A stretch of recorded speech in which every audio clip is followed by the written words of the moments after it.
Assalamualaikum warahmatullahi wabarakatuh. Salam sejahtera bagi kita semua. Om Swastiastu. Namo Buddhaya, salam kebajikan. Perkenalkan, nama saya Ferilah Mendu, dosen tetap dari Fakultas Teknik Universitas Samratulangi. Saat ini saya sedang mengikuti proses sertifikasi dosen gelombang 1 tahun 2025 yang diselenggarakan oleh Kemendikti Saintik. Video ini dibuat sebagai penyataan diri dosen dalam unjuk kerja Tridharma Perguruan Tinggi atau yang biasa disebut dengan PPD UKT-PT.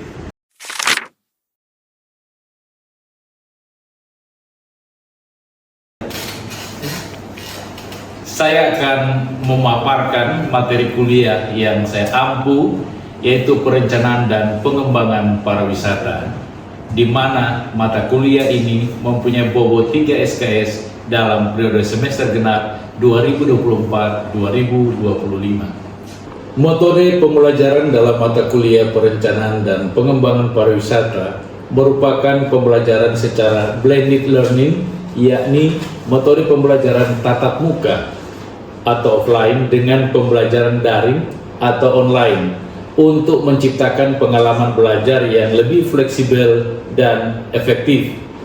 Adapun mahasiswa dapat mengunduh materi berupa modul, buku, RPS atau sumber referensi lainnya yang dapat dilakukan secara online maupun secara real time. Metode belajar dalam kelas ini dilakukan secara interaktif, melakukan diskusi, studi kasus, dan sharing tentang perencanaan dan pengembangan pariwisata. Adapun bahan kajian atau materi pembelajaran dibagi menjadi 4 modul.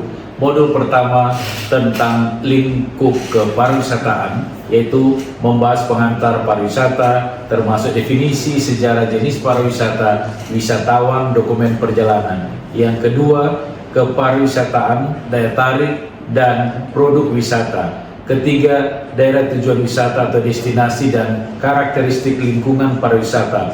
Keempat, daya dukung lingkungan, aspek kebencanaan, dan keberlangsungan objek wisata. Modul yang kedua adalah unsur-unsur pokok kepariwisataan dan industri pariwisata. Terbagi dalam 1. Dampak pariwisata dan kebijakan pemerintah. Kedua, komponen wisata 4A dalam kepariwisataan. Yang ketiga, pariwisata sebagai industri, yaitu prasarana sarana wisata, fasilitas pendukung, promosi, dan pemasaran.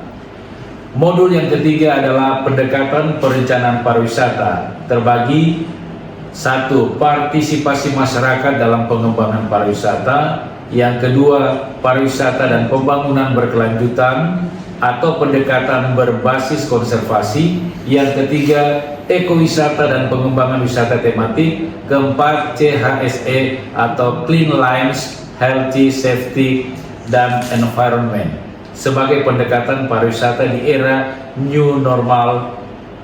Dan terakhir, penjelasan tugas besar atau kelompok studi kasus. Kemudian modul yang keempat adalah proses perencanaan pariwisata dalam ilmu perencanaan wilayah dan kota. Terbagi dalam 1. Proses perencanaan pariwisata, termasuk identifikasi, pengumpulan data, potensi dan masalah, analisis, tema dan konsep pengembangan pariwisata. Kemudian ada asistensi tugas kelompok, dan yang terakhir adalah presentasi tugas besar.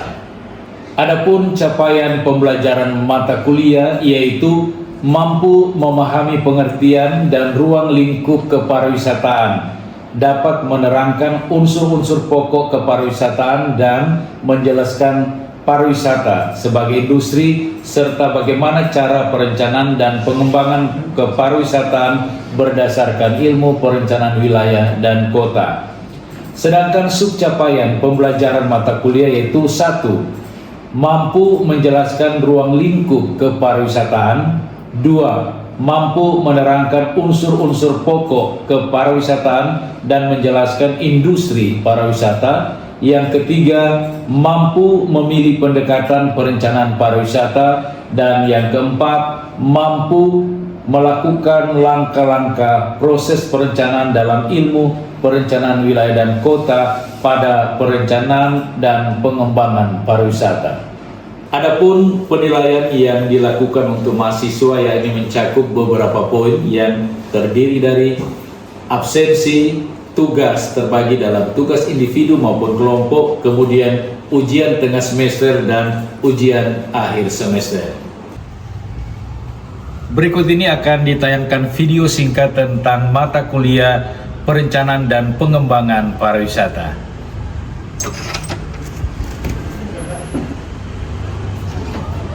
Selamat pagi. Selamat pagi. Ada semangat hari ini? Ada. Baiklah, kita akan masuk pada materi dari mata kuliah tentang perencanaan dan pengembangan pariwisata. Nah, kita saat ini sudah memasuki pertemuan yang ke-8. Nah, materi pada pertemuan ke-8 coba kita lihat di capaian pembelajaran untuk pertemuan ke-8 tadi, yaitu mahasiswa harus mampu menerangkan unsur-unsur pokok kepariwisataan dan menjelaskan industri pariwisata. Yang menjadi bahan kajian atau materi pembelajaran kita mengambil modul yang kedua, yaitu unsur-unsur pokok kepariwisataan dan industri pariwisata. Nah, di sini terbagi, yang pertama adalah bagaimana dampak pariwisata dan kebijakan pemerintah, kemudian komponen wisata 4A dalam kepariwisataan, dan yang ketiga adalah pariwisata sebagai industri. Dalam hal ini prasarana sarana pariwisata, fasilitas pendukung, promosi, dan pemasaran. Nah, tadi saya katakan bahwa unsur-unsur pokok kepariwisataan dan industri pariwisata, kita akan melihat unsur-unsur pokok kepariwisataan dan industri pariwisata mencakup daya tarik wisata atau atraksi, kemudian aksesibilitas, fasilitas, dan pelayanan atau yang kita sebut amenitas, serta infrastruktur pendukung. Industri pariwisata sendiri adalah kumpulan usaha yang menyediakan barang dan jasa untuk memenuhi kebutuhan wisatawan yang meliputi berbagai sektor seperti akomodasi, transportasi, restoran, dan atraksi wisata. Nah, unsur-unsur pokok kepariwisataan ini yang kita bagi dalam 4 komponen wisata, yaitu pertama atraksi atau daya tarik. Nah, meliputi segala sesuatu yang menarik minat wisatawan untuk berkunjung, baik itu untuk melihat keindahan alam, melihat situs budaya, atau peristiwa sejarah di suatu daerah atau wilayah, maupun atraksi buatan manusia. Kemudian yang kedua menyangkut aksesibilitas. Aksesibilitas berkaitan dengan kemudahan mencapai destinasi wisata, termasuk bagaimana transportasi dan infrastruktur yang tersedia.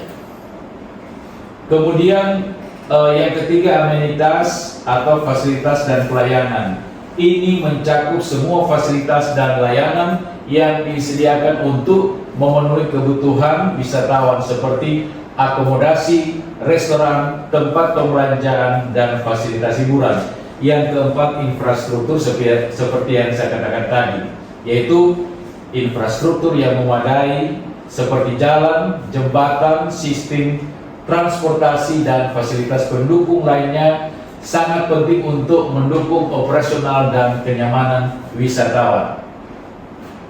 Nah, seperti yang saya jelaskan, berbicara atraksi, aksesibilitas, amenitas itu dimasukkan ke dalam komponen wisata. Misalnya kita akan melihat atraksi atau daya tarik suatu destinasi wisata. Ini merujuk pada atraksi apa yang akan ditampilkan atau daya tarik yang ada di sebuah destinasi wisata, seperti misalnya budaya, sejarah, atau fasilitas rekreasi. dan juga keindahan alam. Itu juga menyangkut atraksi atau daya tarik. Nah, seperti yang ada di gambar satu adalah daya tarik alam di Labuan Bajo. Kemudian yang kedua ini adalah daya tarik yang ada di mana ini? Raja Ampat. Kemudian ini Tanah Lot di Bali. Nah, kemudian berikut tadi tentang wisata atau daya tarik alam. Ini adalah daya tarik budaya. Kalau kita lihat di gambar satu itu apa ini?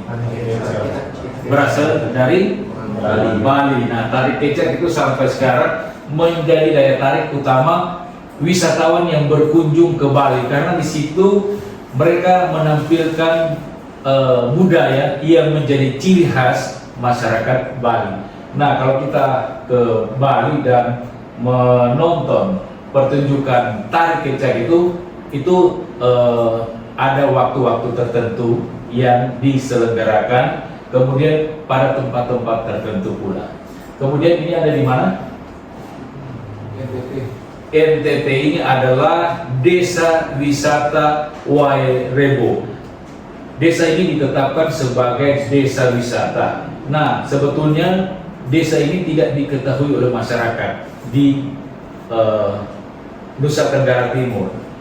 Tetapi ada dua peneliti suami istri, kemudian mereka datang dan akhirnya mereka lewat penelitian mereka menemukan ada sebuah desa yang sangat menarik karena arsitektur rumah mereka yang disebut sebagai Desa Wairebo. Jadi jadi desa ini berada di atas ketinggian 2000 meter dari permukaan laut, dan kalau mau ke sana kita harus trekking, dan itu tidak ada kendaraan, kita harus jalan kaki. Jadi masyarakat yang tinggal di desa ini mereka akan turun ke kota ataupun sebaliknya akan balik ke sini harus jalan kaki. Tapi ini menarik sekali. Ini ada bentuk arsitektur dari rumah tradisional yang tingginya 15 meter. Kemudian ada dibagi dalam beberapa lantai atau tingkatan yang disebut dengan borunian, rumah tradisional dari Wairebo ini. Kemudian ini apa? Pernah tahu ini budaya yang terdapat di mana? Nah, ini menjadi salah satu atraksi budaya yang menarik yang sering dikunjungi oleh wisatawan baik dalam negeri maupun mancanegara. Ini adalah budaya Manee yang berada di Kepulauan Talaut.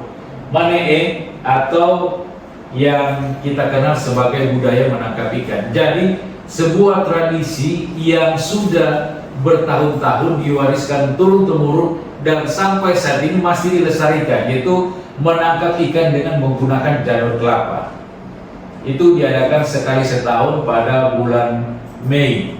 Jadi masyarakat di sana seminggu sebelum tradisi Manee ini, mereka dengan tua-tua kampung atau adat, mereka ke hutan mengambil tali, kemudian daun kelapa muda, apa itu disebut sini, janur kelapa, kemudian mereka ikat, dan itu mereka pada saat upacara yang ditentukan mereka buang ke laut.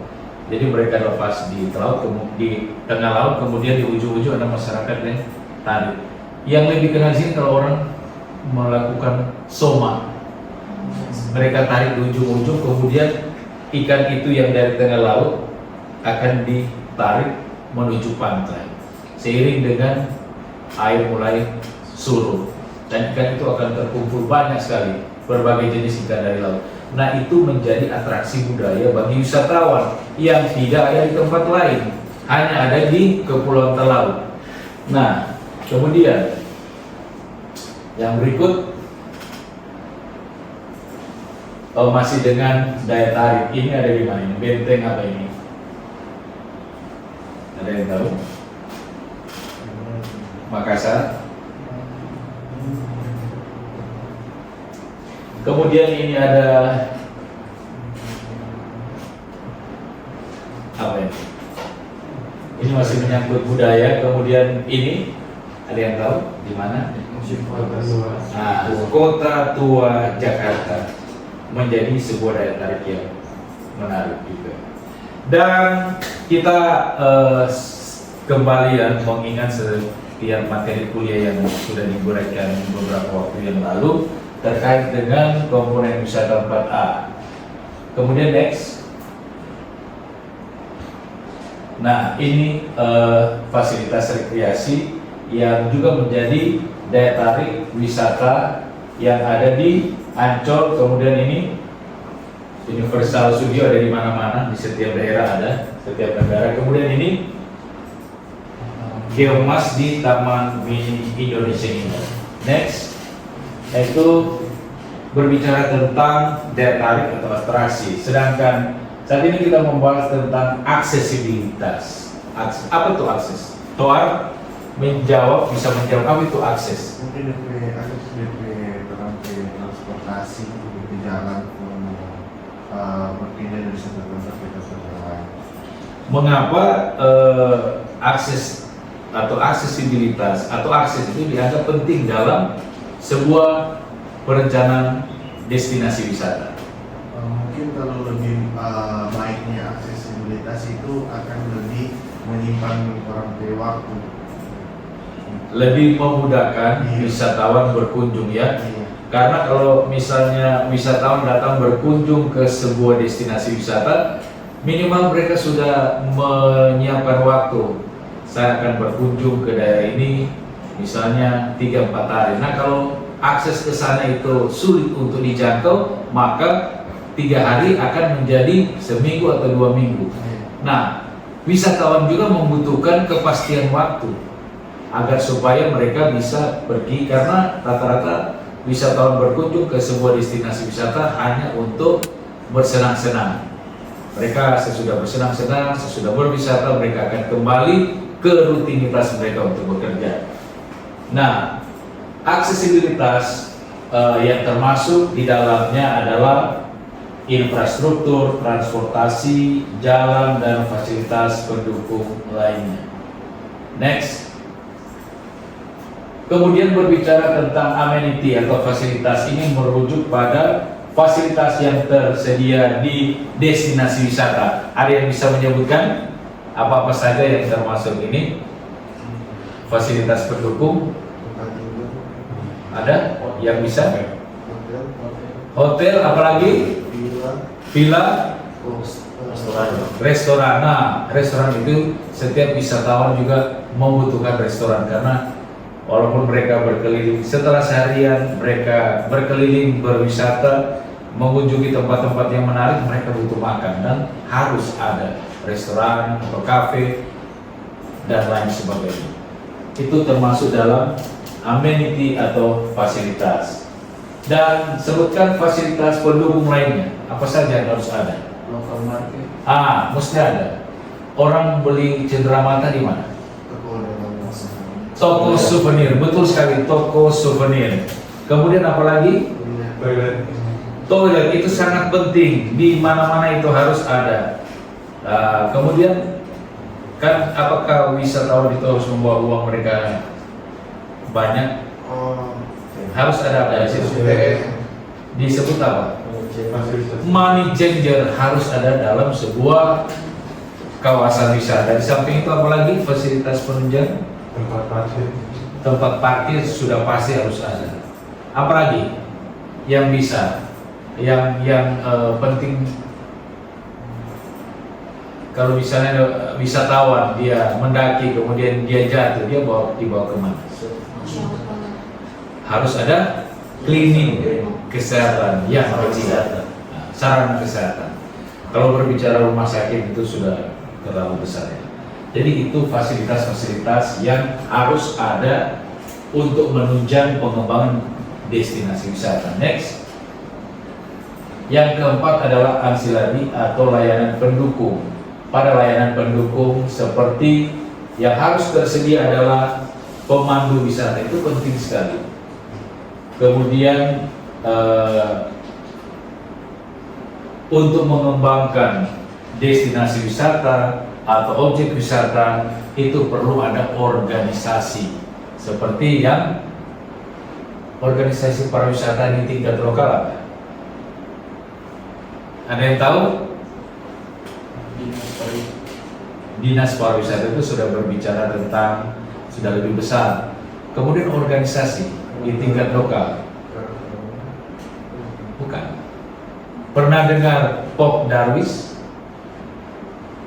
Kelompok apa Pop Darwis? Nah, itu secara dalam tingkat lokal mereka adalah organisasi yang nanti akan bekerja sama dengan dinas pariwisata yang akan mengelola. Nah, kalau berbicara tentang kelompok-kelompok pariwisata di tingkat lokal itu seperti yang ada di beberapa daerah ya. Mereka bukan organisasi resmi, lebih kepada LSM. Bagaimana mereka kelompok itu dengan kegiatan mereka untuk membantu masyarakat dalam menyiapkan segala sesuatu yang dibutuhkan oleh wisatawan.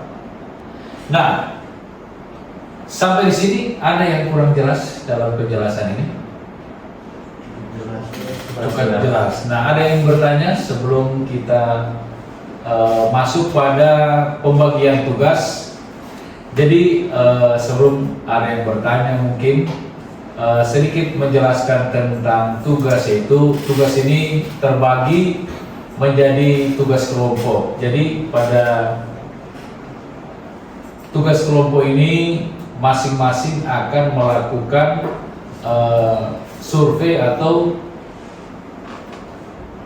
melihat objek-objek wisata yang ada di Sulawesi Utara. Seperti apa daya tariknya, kemudian objek itu apakah sudah ditetapkan oleh pemerintah atau ada aturan atau perda yang mengatur bahwa objek ini sudah masuk dalam kawasan konservasi. Jadi masing-masing kelompok itu akan mensurvei untuk mengidentifikasi setiap objek wisata, kemudian akan membuat dalam bentuk makalah. Kemudian output dari tugas ini masing-masing kelompok akan mempresentasikan sebagai nilai dari ujian tengah semester atau UAS, UTS, ujian tengah semester. Ada yang bertanya tentang tugas? Silakan mau bertanya.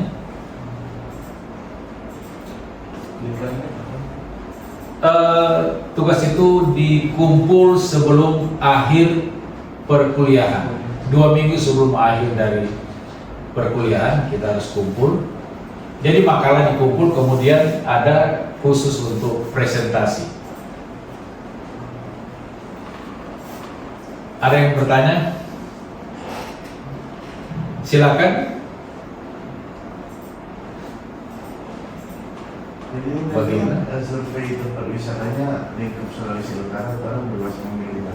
Iya, bebas memilih. Kemudian nanti akan ada pembagian wilayah. Misalnya kelompok 1 akan melakukan identifikasi objek wisata misalnya di daerah A atau daerah B dan lain sebagainya.